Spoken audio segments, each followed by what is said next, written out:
सोचो जरा, पुण्य पुंज केवट को बनाया है तो भक्ति ने बनाया कि नहीं, भाव ने बनाया कि नहीं, श्रद्धा ने बनाया कि नहीं पुण्य पुंज। इसलिए पुण्य पुंज बनने के लिए आपके जीवन में श्रद्धा होनी चाहिए, भक्ति होनी चाहिए, आप पुण्य पुंज बन जाएंगे।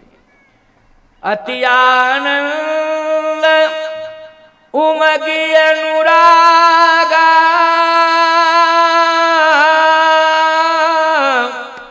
चरण सरोज पखारन लागा।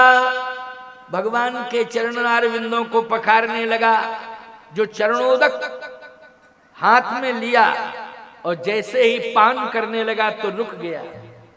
भगवान ने कहा क्यों क्यों संकोच कर रहे तो चरण क्यों पखारे।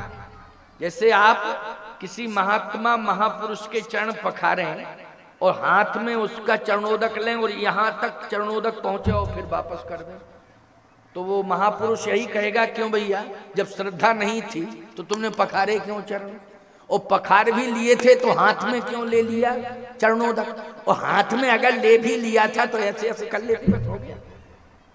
लेकिन हाथ में अगर ले ही लिया था तो मुख तक क्यों लाए, और मुख तक लाए तो फिर पीते क्यों नहीं हो, दूर क्यों कर रहे। इसका मतलब है कि श्रद्धा में अभाव है, कमी है, तो पीते क्यों नहीं हो। केवट बोला नहीं नहीं नहीं नहीं आप समझे नहीं। क्या नहीं समझे। लक्ष्मण जी बोले बस यही तो प्रदर्शन है, इतनी देर तक ये सब श्रद्धा भक्ति दिखाते रहे और चरणोदक पीने का समय आया तो हाथ दूर कर लिया। केवट बोला छोटे ठाकुर तुम्हारी सोच में संकीर्णता है, हमारे भाव में कहीं कोई संकीर्णता नहीं है, तुम्हारी सोच में संकीर्णता है। लक्ष्मण जी बोले क्या संकीर्णता है सोच में। केवट बोला ये है कि हमने पिया क्यों नहीं पिया। इसलिए नहीं पिया कि अभी मैं अधूरा हूं। अधूरे हो पूरे कैसे हो गए, कहे जब तक सपत्नीक भगवान के चरण नहीं पखार लूंगा और एक साथ पखार के सपत्नीक भगवान का चरणोदक ग्रहण करूंगा, इसलिए अधूरा पंथा समझ गया, इसलिए रुक गया। लक्ष्मण जी बोले प्रोसीजर लंबा हो गया, अभी पत्नी आएगी तब वो साथ में पैर पखारेगी तब ये चरणोदक ग्रहण करेगा। भगवान ने कहा तो भैया पत्नी को बुला ले। दौड़ा दौड़ा गया, पत्नी को साथ ले आया और सपत्नीक चरण पखारे। और जैसे सपत्नीक चरण पखारे और पत्नी से कहा कि हाँ चरणोदक ले, और स्वयं हाथ में चरणोदक लिया। पत्नी से कहा तू भी चरणोदक ले, पत्नी ने भी चरणोदक लिया। और जैसे ही दोनों का हाथ मुख तक आया तो पत्नी से कहता रुक रुक रुक अभी अभी रुक रुक। लक्ष्मण जी बोले लो, पहले खुद रुका था, पत्नी को भी रोक दिया, अब क्या कसर रह गई। बोले अभी बच्चे रह गए, जब तक बच्चों को भगवान के चरण से नहीं जोड़ दूंगा और चरण नहीं पखरवा दूंगा, परिवार के सहित चरणोदक लूंगा। बात समझ में आई कि नहीं आई। किसके सहित चरणोदक लूंगा, पूरे परिवार के सहित। क्या बात है, बोलो भाव की ही तो बात है प्यारे। भाषा पर ध्यान मत देना, यहां भाव पर ध्यान देना। भाषा बोलने वाले तो बहुत बोलते हैं, भाषा की कमी है शब्दों की क्या, लेकिन यहां ध्यान किस पर देना है, भाव पर ध्यान देना है। सुन के वट के बैन प्रेम लपेटे अटपटे, बेहस करुणाएन चितय जान की लखन तन। भगवान मुस्कुराए, हंसे, भगवान को भाव पर हंसी आ गई ना कि लक्ष्मण तुम भाषा पर ध्यान दे रहे हो, हम भाव पर ध्यान दे रहे हैं, इसलिए बच्चों को लाओ, जल्दी लाओ। क्या बात है साहब, पूरे परिवार के सहित जुड़ के भगवान का चरण प्रक्षालन कर रहा है कि नहीं। भगवान की कथा परिवार सहित सुनो, ये संकोच नहीं करना चाहिए कि घर से कोई एक व्यक्ति चला जाए बस पर्याप्त है, पूरे परिवार के सहित भगवान की कथा सुनना चाहिए। ये केवट के प्रसंग से सीखो। केवट भी तो गांव का ही रहने वाला है, कोई शहर में रहता है, वो गांव में ही रहता है, साधारण गांव है वो, गंगा के किनारे है। आज भी बहुत ज्यादा विकसित नहीं है वहां, कोई विकास बहुत नहीं हुआ। अब हमारे यहाँ योगी जी मुख्यमंत्री हो गए, उन्होंने धार्मिक स्थलों पर विचार किया है और विकास के लिए बहुत सारी योजनाएं लागू की हैं, अब विकास होने लगा है। लेकिन भैया हम विकास को श्रेय नहीं देते, हम विश्वास को श्रेय देते। किसको देते हैं? विश्वास। उस भूमि के प्रति विश्वास है, विकास होगा या नहीं होगा, होता रहेगा, लेकिन विश्वास की बात है। जिस भूमि पर भगवान खड़े हैं, बोलो विश्वास की भूमि है कि नहीं? वो भक्त और भगवान दोनों का भगवान ने बुलाओ, बच्चों को बुलाओ। केवट बच्चों को लाया, बच्चों को भगवान के चरणार विंदों में डाल दिया, कहा भगवान के चरण पखारो। बच्चों ने भी भगवान के चरण पखारे। गोस्वामी जी ने संकेत किया, क्या? पद पखार जलपान करी आप सहित परिवार। बोलो अर्थ निकल आया कि नहीं निकल आया? जल्दी बोलो। ये मैं अपनी तरफ से तो नहीं बोल रहा था बना बना के, आप और सहित परिवार। पद पखार जलपान करी, इसलिए कह रहा हूं कि जीवन में भक्त बन जाओ। पद पखार जलपान करी आप सहित परिवार। पितर पार करी प्रवहि पुनि मुदित गयऊल पार।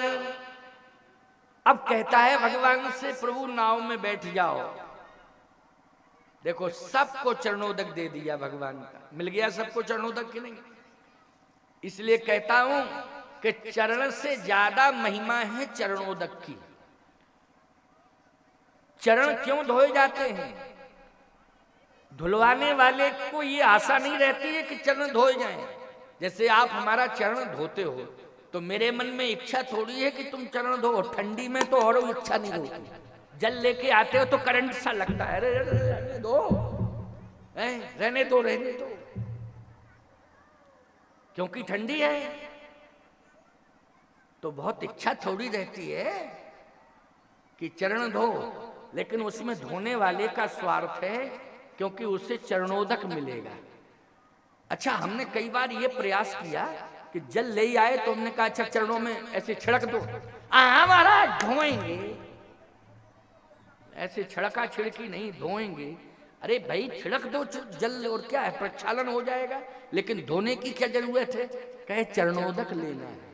चरण रज तो बिना धोए मिल ही नहीं सकती है, तब मजबूरी होती है कि भैया धो ले, अब तुझे चरण रज चाहिए।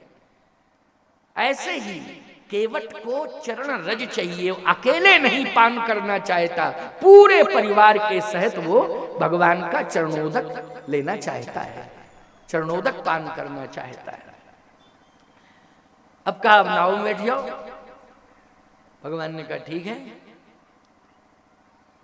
सबसे पहले भगवान ने जानकी जी से कहा कि तुम नाव में बैठो। किससे कहा? जानकी जी से। पहले जानकी जी ही बैठी हैं नाव में, क्योंकि सुमंत जी ने जो रिपोर्ट दी है कि राम सखा तब नाव मंगाई, प्रिया चढ़ाए चढ़े रघुराई। क्यों भाई? सुमंत जी ने जो रिपोर्ट दी है वो सही रिपोर्ट दी कि नहीं? राम सखा तब नाव मंगाई, और तुलसीदास जी कह रहे प्रिया चढ़ाए चढ़े रघुराई। तो प्रिया चढ़ाए मानी सीता जी से कहा राम जी ने पहले कि तुम बैठो, तब भगवान बैठे, पहले जानकी जी को बिठाला। यही नियम भी है। तुम सपरिवार अगर यात्रा करने जाओ और ट्रेन स्टेशन पर खड़े हो और ट्रेन का इंतजार कर रहे हो, और ट्रेन जैसे ही आ जाए तो पहले पत्नी को ट्रेन में चढ़ा दो। थोड़ा बहुत आगे होंगे चढ़ेगी, तुम तो दौड़ धूप करके चढ़ भी जाओगे, बोलो चढ़ जाओगे कि नहीं? लेकिन तुम चढ़ गए और ट्रेन चल दी और स्टेशन पर पत्नी खड़ी, तो क्या मतलब है ना? इसलिए पहले जो है पत्नी को चढ़ा दो, बाद में तुम चढ़ जाओ। क्योंकि तुम तो थोड़ा दौड़ धूप करके भी ट्रेन में चढ़ सकते हो या बस में चढ़ सकते हो, जिस साधन से यात्रा कर रहे हो उसकी बात मैं कर रहा हूं। लेकिन भगवान राम ने नाव में पहले प्रिया चढ़ाए तब चढ़े रघुराई। पहले सीता जी को नाव में चढ़ा दिया, बाद में भगवान चढ़े। और जब उतरने की बारी आए तब पत्नी को पहले उतारो। उतर ठाड़ी भय सुर सरी रेता सिय राम गोह लखन समेता। बोलो भाई, सीता जी को पहले उतारा गया, फिर राम जी उतरे, यही क्रम है। इससे शिक्षा मिलती है। तो सीता जी बैठ गई नाव में, भगवान भी बैठ गए, लक्ष्मण जी बैठ गए। केवट से कहा कि अब पतवार हाथ में लो, चलाओ। तो केवट ने कहा हाँ वो तो चलानी पड़ेगी। सो पतवार हाथ में लिया और नाव चलाने लगा। और नाव जैसे चलाई तो बीच मझधार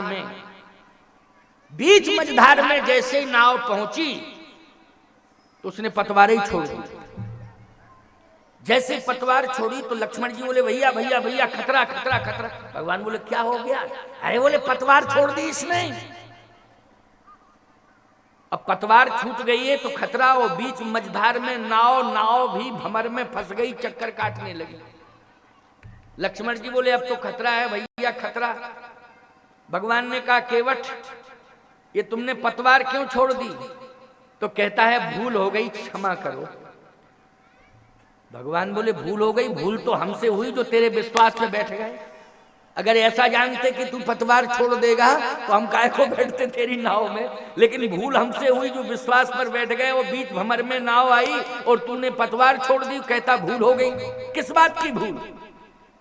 केवट ने कहा इस बात की भूल क्षमा करना, सारे संसार को आप पार करते हैं और मैं कितना मूर्ख हूं, मैं आपको पार कर रहा हूं। ये भूल नहीं है तो क्या है? ये सबसे बड़ी भूल है। लक्ष्मण जी बोले भैया तो आप नाव चलाना जानते थे तो फिर पकड़िए ना पतवार। भगवान ने कहा सरजू जी के किनारे कितने बार हम तुम रहे और नाव में बैठ के या सरजू पार किए, लेकिन कभी भी हमने नाव चलाई नहीं। नाविक ही नाव चलाता है कि नहीं चलाता है? कहा चलाता तो नाविक ही नाव है।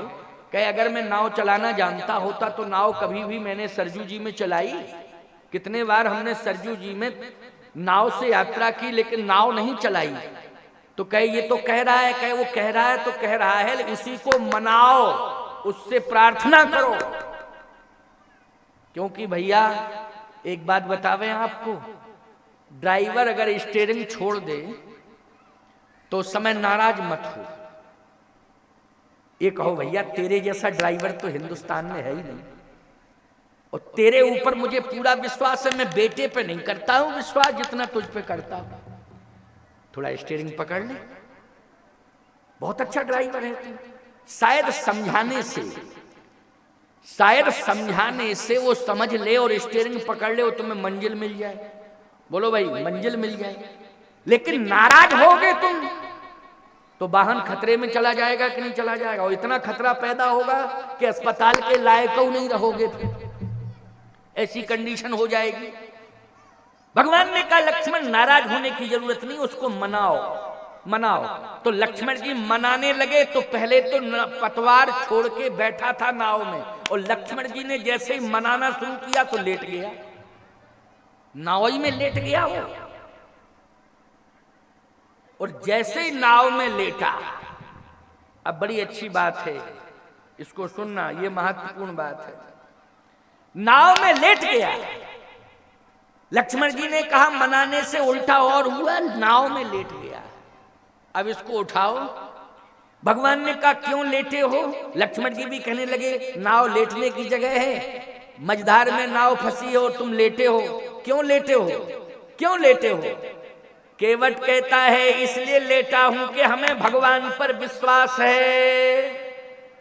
अच्छा एक बात बताओ, तुम घर के अंदर लेटे हो, घर पे विश्वास किया है कि परमात्मा पे विश्वास किया? अगरबत्ती थोड़ा धुआं हो रहा, साइड में कहीं लगा दो, है ना, कहीं भी इधर उधर लगा दो, थोड़ा देख के लगाना, यहाँ पॉइल वगैरह हैं। हाँ ठीक है।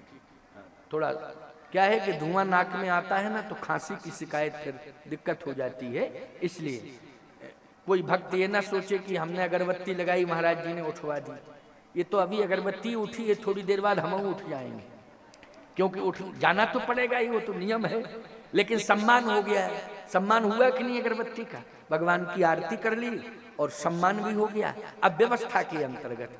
इसलिए ध्यान से सुनो, चर्चा कहाँ चल रही थी जरा बताओ थोड़ा। अच्छा अच्छा अच्छा, ठीक ठीक।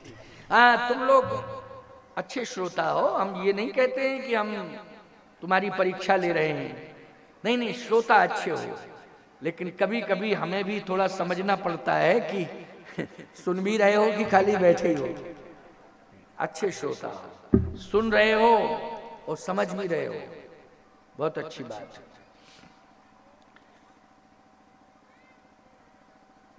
लेट गया नाव में, लक्ष्मण जी ने कहा उल्टा हुआ, हमने समझाया तो वो तो नाव में लेट गया। भगवान ने कहा लेटे क्यों हो, बैठ जाओ, पतवार हाथ में लो, पार करो। ये लेटने की जगह नहीं है। लक्ष्मण जी को भी क्रोध आया, ये लेटने की जगह है, तमाशा करते हो, कौन चलाएगा नाव? तो केवट कहता है सुनो छोटे ठाकुर, तुम्हें भगवान पर भरोसा नहीं है, लेकिन हमें तो भगवान पर भरोसा है, इसलिए राम जी हमारे सब काम कर रहे हैं और हम राम के सहारे आराम कर रहे हैं। हमें तो भगवान पर विश्वास है, इसलिए नाव में भगवान के चरणार बिंदों में लेटे हैं। कहाँ लेटे हैं? जिस नाव में भगवान बैठे हैं, हम भगवान के चरणार बिंदों में लेटे हैं। और जो भगवान के चरणार बिंदों में लेट जाता है, याद रखना, उसकी नाव कभी डूबती ही नहीं है, उसकी नैया तो पार ही हो जाती है। ये हमें विश्वास है, लेकिन पता नहीं आश्चर्य हो रहा है, भगवान की सेवा करने के लिए आए हो, लेकिन भगवान पर भरोसा नहीं कर रहे हो, विश्वास नहीं कर रहे हो। राम जी ने कहा क्यों लक्ष्मण, खरी खोटी सुन ली अब तुमने, अब तुम्हें चैन मिल गया? और बात उसने, लक्ष्मण जी बोले भैया देखने में ज्ञानी नहीं लगता है, लेकिन भक्त है और ज्ञानी भी है।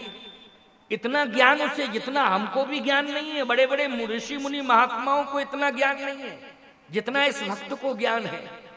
कहा वही ज्ञान, वही भक्त जो ज्ञानी और भक्त दोनों ही होता है, केवल ज्ञानी ही नहीं, ज्ञानी और भक्त। तो ज्ञान और भक्ति से युक्त जीवन, बल्कि ज्ञान भक्ति वैराग्य से युक्त जीवन जिसका हो जाता है, उसी की नाव में मैं बैठ जाता हूं और उसी की नाव को मैं पार कर देता हूं। ज्ञान भक्ति वैराग्य युक्त जीवन जिसका होता है, तो भैया ज्ञान भक्ति वैराग्य युक्त जीवन यदि हो जाए तो निश्चित रूप से उसकी नाव मंजिल तक पहुंचेगी, किनारे पहुंचेगी, घाट तक पहुंचेगी, उसकी नाव कभी डूबने वाली नहीं है।